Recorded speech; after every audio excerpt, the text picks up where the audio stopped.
இன்றைக்கி பார்த்திங்கன்னா மார்க்கெட் போயிருந்தோம். மார்க்கெட் போகிறதுக்கு மெயின் ரீசனே பார்த்திங்கன்னா கொஞ்சம் கீரை ஃப்ரெஷ்ஷாக கிடைக்குமே அப்படிங்கிறதுக்காக தான். மற்றது எல்லாமே பார்த்திங்கன்னா இங்கேயே லோக்கல்லையே கிடைக்கும். பட் கீரை மட்டும் கொஞ்சம் ஃப்ரெஷ்ஷாகவே கிடைக்காது. ஸோ வாங்கிட்டு வரலான்னு போனப்போ வெந்தயக்கீரை ரொம்ப ஃப்ரெஷ்ஷாக இருந்தது. சாப்பிட்டு ரொம்ப நாள் இல்லைங்க, 1 இயருக்கு மேலேயே ஆச்சு. ஸோ வெந்தயக்கீரை ட்ரை பண்ணலாமேன்னு வாங்கிட்டு வந்தோம்.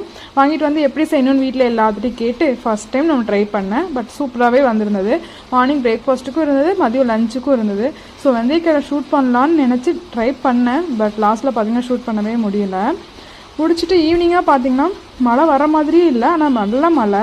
ஸோ நல்லா கிளைமேட்டு ரொம்ப ஜில்லுன்னு இருந்தது. ஏதாவது ஸ்நாக்ஸ் சாப்பிட்ணுமேன்னு தோணுச்சு.